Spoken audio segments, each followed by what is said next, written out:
Olá, meus amigos, bem-vindos a mais um Universidade e Comunidade, um programa produzido numa parceria entre a Universidade Federal de São Carlos, Campus Araras, e a Câmara Municipal de Araras, no estado de São Paulo. Vamos ao ar regularmente pela TV Câmara, aqui em Araras pelo NET TV Canal 4, todas as sextas-feiras às 19h30 com o nosso programa inédito. As nossas reprises acontecem aos domingos e terças-feiras também às 19h30 e às quartas-feiras às 20 horas. Você pode nos acompanhar também no YouTube, acesse youtube.com.br, digite Universidade e Comunidade e lá você encontrará este que é o nosso programa de número 90 e todo o restante do nosso trabalho. Esta é uma atividade de extensão da Câmara e da Universidade, como foi dito, que tem o firme propósito de aproximar a Universidade e Comunidade, e assim começamos. Os nossos colegas tiveram outros compromissos não menos importantes e hoje vai ser por nossa conta e risco. Temos o prazer de receber aqui o Juliano. Tudo bem, Juliano? Como vai? Tudo bom, Josivaldo. Como é que você está? Eu estou bem, e você? Obrigado por aceitar o nosso convite. Eu que sou grato pelo convite, fico honrado de estar aqui novamente. Novamente, o Juliano que esteve há aproximadamente um ano atrás aqui num programa comemorativo, porque foi ele que criou o nosso último cenário, esse cenário que vocês estão vendo, e ele tem uma série de interface, vamos dizer assim, conosco, é nosso aluno, e hoje, recentemente, nós tivemos a oportunidade de observar a obra do Juliano e ele vem falar sobre isso hoje, tá certo? Vamos para os nossos destaques da semana, conforme eu disse, pela nossa conta e risco. Eu tenho alguns deles aqui para preencher o espaço, a lacuna deixada pelos nossos colegas. O primeiro deles, já que estamos em tempo de Olimpíada, é uma ação da Unicef que eu achei muito interessante. Atenção você que está em casa, se tiver a oportunidade de interagir com isso, porque o número de pessoas que praticam esporte, gostam de corrida, tem aumentado aqui em Araras. O grupo, por exemplo, é muito grande. Em outras cidades também é um esporte muito praticado. E a Unicef criou, Juliano, uma plataforma chamada Team Unicef. Mova-se pelas crianças. Os usuários são convidados a correr ou caminhar ao ar livre num trajeto de 5 quilômetros. Caso consigam concluir a atividade, os usuários vão liberar uma doação de R$5 para a Unicef. 5 quilômetros, R$5. Né? E o aplicativo é conectado a várias empresas que são ligadas ao setor de esporte, que logo que o usuário conclui os 5 quilômetros, o valor mencionado é depositado automaticamente na conta da Unicef. Eu acho interessante isso, porque hoje em dia com o Pokémon, que todo mundo tem que caminhar para chocar os ovos do Pokémon, esse programa você instala no celular é até interessante, né? Porque para chocar os ovinhos do Pokémon, a pessoa tem que andar a certa quilometragem. 5 quilômetros é pouquíssimo para quem é jogador de Pokémon. Então, não custa nada instalar o programa, fazer a caminhada, ganhar condicionamento físico e ainda ajudar o pessoal, as crianças que estão vinculadas à Unicef. Pois é. Você sabe que, imagina se o Pokémon fosse conectado a esse negócio, a Unicef ia ganhar bastante dinheiro. Nossa, ia ficar milionária. Milionário, pela quantidade de pessoas que estão praticando essa brincadeira aí. Mas eu corro, né, regularmente, há muitos anos, entre 5 e 10 quilômetros, e eu já andei acessando para ver como é que eu faço essas conexões aqui, porque eu achei muito interessante. Não sai do bolso do corredor, né, do esportista, sai das empresas que estão conectadas ao Unicef. E é muito interessante, reitero, porque à medida em que você pratica esporte, ao mesmo tempo auxilia a Unicef, tá certo? Ótimo. Joia? Próximo destaque, um candidato a PM no estado de São Paulo é reprovado num concurso, Juliano, porque ele tinha, na segunda fase do concurso, porque ele tinha uma tatuagem na perna. Por incrível que pareça, isso acabou sendo alçado ao Superior Tribunal Federal Brasileiro, onde, por 7 votos a 1, ele venceu, né, e teve que ser reenquadrado, digamos assim. A decisão foi considerada ilegal por parte da organização do concurso e ele teve que ser absolvido. Ele procurou a Defensoria Pública do Estado e entrou com ação contra a organização do concurso, pedindo que a decisão fosse revista. acatou-se o pedido da liminar do defensor público e suspendeu a reprovação do candidato. Com isto, ele segue no certame e poderá participar das outras etapas normalmente. A questão é que foi comprovada que não existia nenhuma ofensa ao Estado de Direito, à Constituição, né, à corporação, a partir daquela tatuagem que ele tinha. E isso não o diminuía para o exercício daquela atividade, né? Então, por conta disso, ele acabou sendo reabsorvido. E a partir dessa história, eu procurei algumas informações sobre a história da tatuagem no mundo, né? Os primeiros registros foram feitos por múmias egípcias do sexo feminino em 2160 a.C., né? O homem mais famoso, o famoso Homem do Gelo, desculpa, uma múmia com cerca de 5.300 anos, foi descoberta em 1991 nos Alpes, também tinha características, e a tatuagem é muito comum na Nova Zelândia, né? Na região da Australásia, do Pacífico Sul.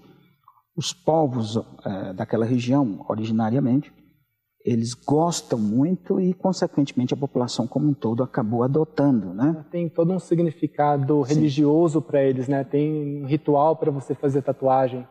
Uma vez eu vi um documentário na TV a respeito disso e, assim, é interessante porque tem toda uma história por trás da tatuagem para eles. É todo um ritual religioso e está envolvido com a comunidade deles, a tatuagem e a comunidade deles. Isso é tão verdade.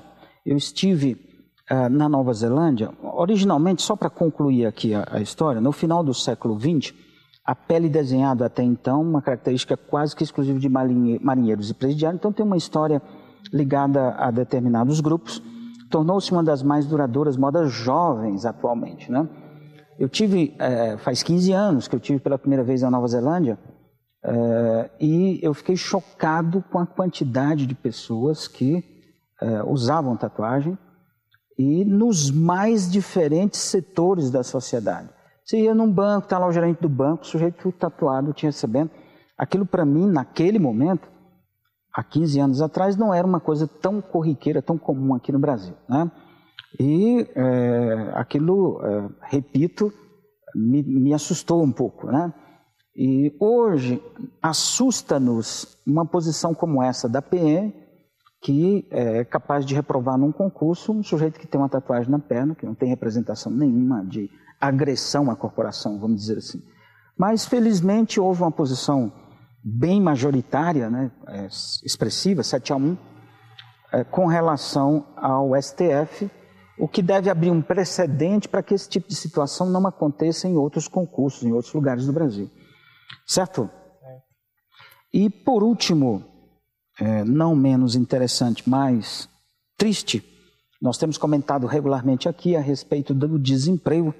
Nós temos a PNAD contínua, que tem trazido dados do segundo semestre do ano, que representou 11,3% no mesmo período de 2015. Então, nós tivemos na PNAD contínua uma situação do desemprego no Brasil, representando a distribuição de taxas por região.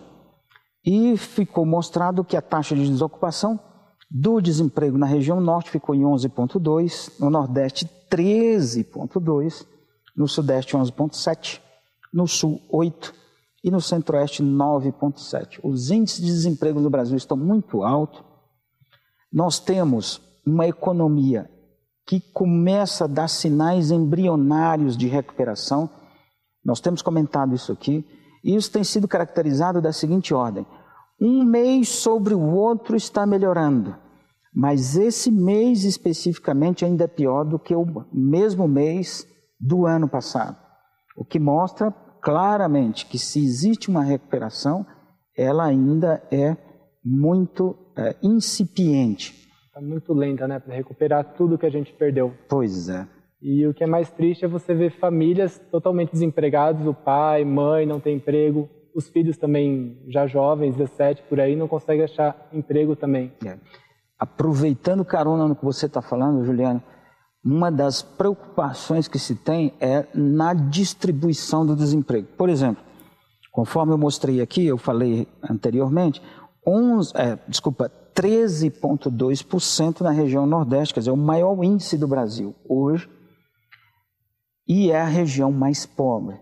Então, quer dizer, não basta termos um desemprego alto, ele se abate, ele acontece entre, mais expressivamente, nas regiões mais pobres, que atinge os mais pobres, mulheres, negros.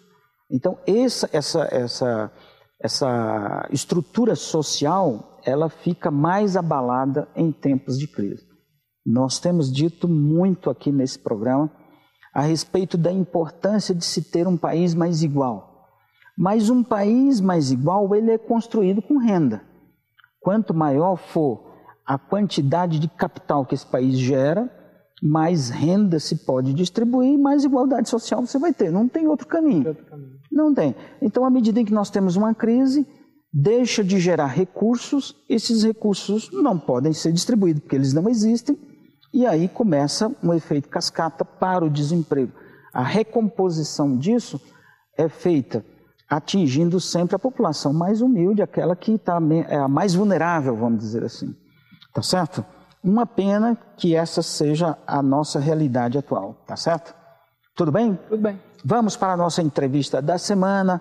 Hoje nós temos a grata satisfação de receber aqui o Juliano Schiavo. Schiavo é? Italiano. Italiano. E você é de onde, Juliano? Eu sou de Americana. Aqui pertinho, vizinho nosso, então. E o Juliano, ele fez graduação em comunicação social, com habilitação em jornalismo e ciências biológicas em licenciatura. A comunicação social você fez aonde, Juliano? Eu fiz no ISCA, em Limeira. Em Limeira. E depois ele fez ciências biológicas aqui conosco na UFSCar Araras, né? O ISCA é Instituto Superior em Ciências Aplicadas, não é isso? Correto. E na Universidade Federal de São Carlos. Atualmente ele cursa mestrado na área de Agricultura e Meio Ambiente, aqui na Universidade Federal de São Carlos, campus Araras. Grupo Somos Educação, o que é, Juliano? Eu presto serviços de revisão também para algumas empresas editoras. Legal. E ele, para nossa surpresa, é escritor, né? E com essa atuação eclética que o Juliano tem, ele vai falar um pouco para nós sobre a sua obra. E antes de entrar na obra especificamente, eu gostaria que você me dissesse o que é ser escritor, Juliano. Olha, Osvaldo, hoje em dia ser escritor, eu falo que você tem que ser movido pela paixão. Imagino. Porque ganhar dinheiro dificilmente, é 1 em 1 milhão. Até conheço uma pessoa que está saindo bem no campo da literatura, mas especificamente você quer viver como escritor, praticamente você tem que abolir essa ideia. Entendi. Eu, quando faço literatura, quando escrevo, eu sou movido pela paixão. Eu gosto de escrever porque eu acho que quando você coloca no papel uma ideia, você trabalha ela, você se liberta de alguns fantasmas que estão interiormente em você. Então, ajuda até mesmo num processo de você se autoconhecer e também você também pode ajudar outras pessoas por meio do que você coloca no papel. Entendi. Então, acho que ser escritor hoje em dia é você ser perseverante, 99% suor e 1% inspiração. E somando isso, você consegue produzir um material aí que pode ou não agradar, porque literatura é assim. Tem gente que gosta de um livro, tem gente que não gosta. Sim. Humanas é assim, né? Imagino. Você tem algumas coisas que você citou já para o início da nossa conversa que me chama muita atenção. A primeira delas, essa questão de ser escritor no Brasil. Marcelo Rubens Paiva, que teve, na época que ele lançou um dos livros, né, dele, que teve muitas semanas, né, como Feliz Ano Velho, chama o livro. Muito bom. Eu li o livro, e ele dizia na época que se ele estivesse nos Estados Unidos, ele tinha ficado milionário, né, porque aqui no Brasil não resolveu essa situação dele. E a outra coisa que você fala é externar, né, aquilo que você sente. Eu confesso para você que eu sou um sujeito meio acanhado e tenho uma dificuldade, às vezes, de elaborar. Elaborar não, até elaboro, mas não gostaria de contar aos outros, né? Eu acho que esse papel de você elaborar coisas e pôr à disposição das pessoas é um grande desafio, né? que eu acho que você tem isso, né? Mas como é que você começou a dizer, não, eu vou escrever, vou colocar no papel e vou... Com que idade, como... Eu acho Faz que, muito assim, tempo? Quando começou essa, tenho vontade de escrever um livro. Eu acho que estava na terceira série. Eu tinha uma professora que ela é substituta, ela foi substituir uma professora de língua portuguesa, e ela dava muita redação. E ela elogiou um trabalho meu e aquilo me marcou. Ela falou, você consegue escrever sempre cada vez melhor. E aquilo ficou marcado na minha cabeça. Eu sou muito grato aos professores, porque no decorrer da minha formação, desde o ensino básico até a universidade, eu sempre fui muito apoiado pelas pessoas. Entendi. Sempre estimulando, escreve, vamos em frente. Porque se você não tem esse apoio, pelo menos quando você está na educação básica, você vai pegar uma ojeriza com a literatura. Eu, por um bom tempo, não tinha costume de ler. Por quê? A literatura era uma coisa chata. Os livros que os professores davam, a gente era obrigado a ler, a gente não lia por gosto. Então, para ler, era mais complicado o processo, porque eu tinha uma certa raiva de ler, porque eles obrigavam você a ler e não ensinavam a gente a ter gosto pela literatura. Mas no decorrer desse processo da minha formação, eu fui tendo alguns professores que eles foram estimulando até mesmo a questão de ler. Porque para escrever bem, tem que ler muito. Claro. A gente tem que se beber na fonte dos grandes escritores. Não tem outro caminho. Não tem outro caminho.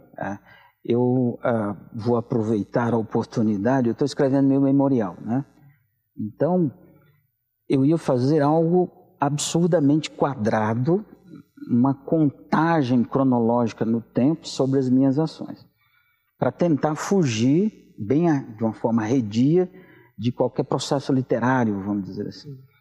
E aí, depois de muita luta, vamos dizer assim, eu me entreguei a um processo de escrituração de forma realmente literária, se é que eu posso falar dessa forma, quem sou eu? E estou trabalhando arduamente nesse negócio, né? Mas em alguns momentos eu fico me perguntando, poxa vida, será se eu posso ousar dessa forma? Será se eu devo?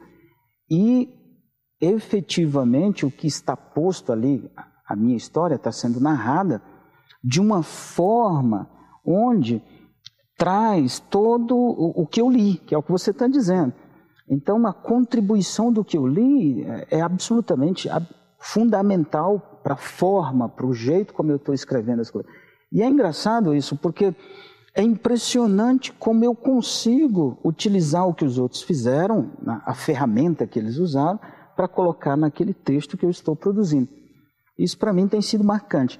Mas se alguém que está nos assistindo pensa em escrever, o que você daria como dica para eles? Assim? Eu acho que o primeiro passo é você ler bastante. Quando eu comecei a escrever, que tinha uns 15 anos que eu colaborava com o jornal, hoje eu pego aqueles textos que eu escrevi, que eram artigos de opinião, e eu vejo, nossa, como eu escrevia mal. Sei. Porque assim, no decorrer da minha formação, eu fui lendo mais e lendo alguns livros, fui lapidando. E é normal, se você quer escrever bem, primeiro passo, lê bastante e de tudo. Não tem que ter, não vou ler uma literatura que é ruim. Não tem literatura ruim. Preconceito. Não tem que ter um preconceito, né? É igual da questão da tatuagem. Hoje em dia as pessoas têm muito preconceito. Tatuagem não define caráter, que você tinha comentado na notícia. E eu acho que você não tem que ter preconceito com os textos que você vai ler. Não tem texto ruim, tem texto que não é bem trabalhado. Do ruim, você pega o que é ruim e você pode melhorar num próximo trabalho. Você tem que usar as referências. Eu tenho tal texto, esse é muito bom. Por que ele é ruim? O que não me prendeu nele? Eu acho que é isso. Primeiro tem que ler muito e começar a escrever mesmo, né? Legal. Começa com um blog, começa participando de concurso de crônica, concurso de poesia. Não precisa escrever diretamente um livro, mas pode começar com coisas menores, que nem um conto, uma crônica, uma poesia. Entendi. Por que você acha que as pessoas leem tão pouco no Brasil? Eu acho que é falta de estímulo, né? Eu só fui começar a pegar gosto com leitura aos 17 anos, que eu comecei a fazer a graduação de jornalismo, porque eu comecei a ter outra visão da leitura. Antes a gente era obrigada para quê? Para ler para o vestibular. O vestibular obrigava, dava aquelas obras, mas sem contextualizar aquilo. Então, já começa na questão da formação. E eu tenho a sorte também de meus pais sempre terem estimulado eu a ler. Embora eles estimulassem, eu não lia por conta da escola que eu peguei aquela birra, né? Sim. Mas depois, no meu processo aí, eu fui entendendo a importância da leitura e fui pegando o gosto. Ao invés de ler, não vou ler esse livro, eu lia com gosto agora. Por quê? Eu via o que o autor queria passar, eu captava a mensagem e sentia aquilo lá.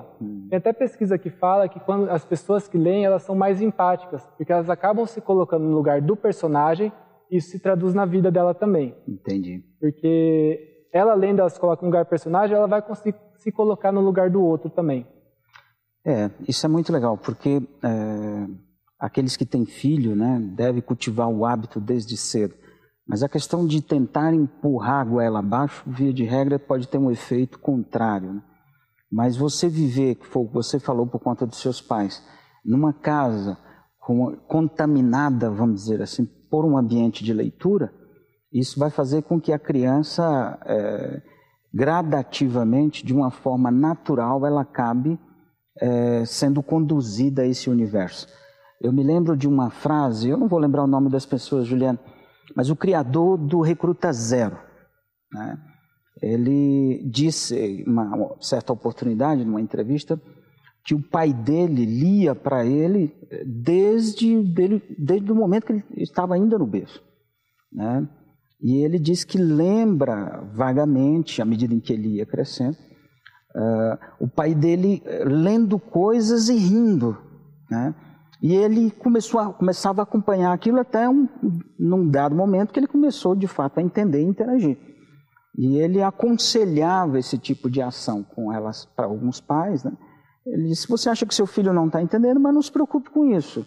Você está criando alguma relação empática com ele ali e ele acaba absorvendo de alguma forma e vai absorver para frente, né? É muito legal isso. Você escreve sobre o quê? Escrevo de tudo. Verdade? Não consigo focar num gênero e ficar, né? Legal. Tanto é que eu estava conversando com um amigo meu que é escritor, ele escreve só gênero policial. Eu falei assim, foca num gênero só. Mas eu não consigo. Tanto é que eu até mudo de graduação. Fiz jornalismo, depois fiz biologia. Sei. Eu gosto de sempre variar as coisas. Eu acho que me motiva a buscar outras fontes, a escrever de outra forma também. Já escrevi livro-reportagem, escrevi ficção adulta, livro infantil. Então, são variados gêneros que acabam, às vezes, dar aquele estalo assim, quero escrever isso. Então, vamos firme nessa história aí. Entendi.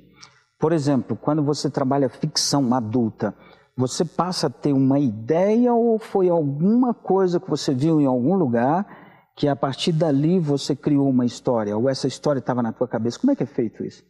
Então, depende muito do contexto, né? Tem livro que surgiu assim, que eu estava em casa, estava dormindo, e de repente acordei com uma ideia, daria uma boa história.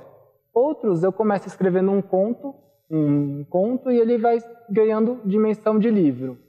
Vai muito de cada livro, né? Eu não sei especificar o que me motiva a escrever um livro. Às vezes é um sonho que eu tive, ou então é um conto que eu fiz, e eu falo assim, nossa, mas isso dá para aprofundar e criar um universo por cima desse conto.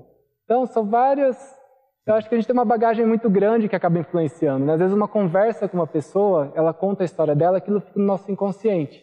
Entendi. E de repente você está em casa, relaxado, aquela ideia vem, você fala, nossa, como eu tive essa iluminação? Mas não é o que está no nosso inconsciente, né? A gente conversou com alguém, aquela história ficou gravada de alguma forma. Entendi. E a gente acaba ressignificando ela quando a gente coloca no papel. Entendi. Mas você... Legal. Você, quando vai escrever, né, senta para fazer o prefácio e iniciar as coisas, você já sabe o fim ou num caso específico de uma ficção ou não? Então, depende do livro, como eu te falei. Legal. Já aconteceu de eu fazer um roteiro de como iria terminar o livro, porque o livro começou a ficar grande, eu falei assim, deixa eu criar um roteirinho para eu entender como que eu vou terminar essa história. Mas chegou no meio do livro, eu eliminei um personagem, mudou todo o final. Sim. Daí eu tive que voltar, refazer uma parte do começo e voltar a história da parte que eu tinha parado para recontar ela. Então, às vezes, eu programo tudo, faço o roteiro da história, só que uma coisa no meio que eu coloco já muda todo o sentido que iria ter, original. Daí eu mudo a história e refaço ela. Entendi. No caso específico, qual dos gêneros é mais complicado você para escrever? Eu acho que ficção fantástica, né? Porque você cria, além dos personagens com as características humanizadas, você tem que criar todo o aparato do ambiente, né? Se você cria uma ficção de fantasia num mundo fantástico, você tem que criar esse mundo, criar as criaturas, o planeta que o personagem vive. Entendi. Então, você tem que, além de ter a questão do personagem, que você vai criar ele, você vai ter que criar o ambiente dele. Então, você tem que ter muita bagagem cultural para você poder criar uma coisa assim. Imagino mesmo, porque, de repente, a partir da criação que você está fazendo, aquilo... Não sei, eu estou aqui divagando, né? Mas, de repente, nossa, mas isso aqui ficou sem nexo, eu vou ter que voltar e reajustar, né? Você lê mais sobre o quê? Você especificamente, de que mais você gosta? Então, Josivaldo, eu vou mudando sempre, né? Uma época eu gostava... Fases? São fases. Eu gostava muito de literatura policial, depois eu pulei para romances, agora estou lendo uns livros na linha espírita. Então, cada vez eu vou... Na verdade, eu estou lendo, acho que uns 6 livros. Eu comprei um aparelho Kindle, que é um e-book. Sim. Eu vou lendo. Então, tem uns 6 livros lá que eu estou lendo. Estou lendo um de literatura fantástica, um de espiritismo, o outro é um romance. Então, eu gosto de ler tudo... Tudo um pouco? Tudo um pouco. Legal. Porque acho que a gente fixa muito num tipo de literatura, a gente fica viciado. Eu tenho uma dificuldade imensa de me desvincular de determinados segmentos. Eu sou um sujeito meio previsível, né? Então, na hora em que eu vou sair dessa, não sei se pode ser chamado assim de zona de conforto, né? Onde eu vou pegar um determinado livro que está fora do meu habitué, eu me sinto desconfortável, demoro para que as coisas caminhem com força. Eu estou com vontade, muita vontade de começar a ler ficção e revisitar, por assim dizer, alguns temas históricos no Brasil, alguns livros históricos.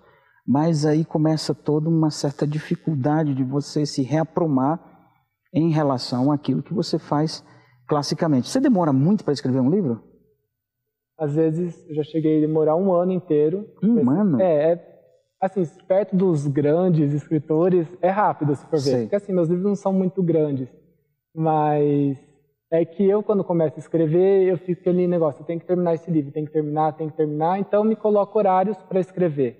Ou metas. Eu tenho que escrever uma página por dia. Então, me fixo nessa meta e escrevo uma página por dia. Porque assim, escrever, como eu tinha dito no começo, é 99% transpiração e 1% inspiração. Porque começar um livro é fácil, difícil é terminar. Então você tem que pegar e focar mesmo. Você senta no computador, num lugar calmo e começa a digitar. Coloca uma meta. Hoje eu vou escrever 3 páginas. Escreve essas 3 páginas. Porque se não for esse processo, você não escreve. Mas você não se sente pressionado por fazer isso? E de repente, essa transpiração, que é tão mais representativa, conforme você está falando, acaba suprimindo ou oprimindo. Suprimindo não porque você escreve, mas oprimindo a inspiração, que já é menor, vamos dizer assim, proporcionalmente? Às vezes ela dá aquela pressão, né? Só que quando eu estou muito pressionado, eu paro de escrever, vou tomar uma água, vou caminhar para arejar a cabeça. Porque quando você está altamente pressionado, não, eu tenho que pôr no papel aquilo, isso pelo menos acontece comigo. Aí o texto começa a não ficar com um padrão que você gostaria, né? Porque você tem que colocar no papel de qualquer jeito. E aí, por fim, ele acaba ficando... E é muito comum isso que você está falando. Às vezes eu saio, vou fazer minha corrida, e aí hoje mesmo aconteceu um fato comigo, que eu fui na academia, né? E eu estava assim no ápice, mas eu não posso deixar de ir na academia, até por recomendação médica. Aí larguei lá e comecei, uma frase ficou bem montada na minha cabeça, enquanto eu arrastava lá uns quilos. E aí eu disse, poxa, essa frase ficou boa, só que eu não tinha onde colocar a bendita da frase. Tem gente que nesse momento pega o celular e grava. Já grava. Eu nem celular tinha. Uhum. Quando eu voltei, eu tinha esquecido a frase, mas eu fiquei tão bravo com esse negócio, porque aí eu não consegui mais compor o que estava. O que eu faço, às vezes, quando estou me sentindo pressionado, é pôr o texto ali de uma forma dura, vamos dizer assim, e depois eu vou lapidá-lo com mais calma, numa corrida de olho mais aprofundada, vamos dizer. Isso acontece com você também? Acontece. Às vezes eu estou tomando banho, vejo aquela ideia, nossa, essa ideia é muito legal, vou utilizar ela, só que tô tomando banho, né? Aí vou me secar. Escrever no sabão não vai dar. Eu sou cheio de toque, eu passo 3 desodorantes, eu sou muito louco nesse ponto. E daí acabo esquecendo a ideia. Ou então, às vezes eu tô caminhando, marco no celular, gravo na mensagem a frase que ficou, depois eu reutilizo. Mas assim, quando eu tenho aquela ideia e não marque e esqueço ela, falo, meu Deus do céu, dá uma raiva. Quantos livros você já escreveu? Acho que uns 10. Puxa vida, que legal. Juliano, nosso tempo acabou, infelizmente. Nossa conversa está muito gostosa. O Juliano escreveu um livro e tem um blog e um site com seus livros, não é isso, Juliano? Que vai ficar aí para vocês que estão em casa. E ele escreveu um livro recentemente junto com a professora lá da universidade, é um livro infantil, que eu não quero que o Juliano fale sobre esse livro, porque nós vamos promover uma outra entrevista com ele e com a professora em breve, onde eles tratarão a respeito desse tema especificamente. Juliano, muito obrigado e sucesso na tua empreitada, seja ela como jornalista, como biólogo, como pesquisador, como escritor, tá certo? Eu que agradeço, Josivaldo, muito feliz de estar aqui novamente e foi muito bom o bate-papo. Legal. E assim encerramos mais um Universidade e Comunidade. Esperamos revê-los em breve no nosso próximo programa. Tchau, até mais!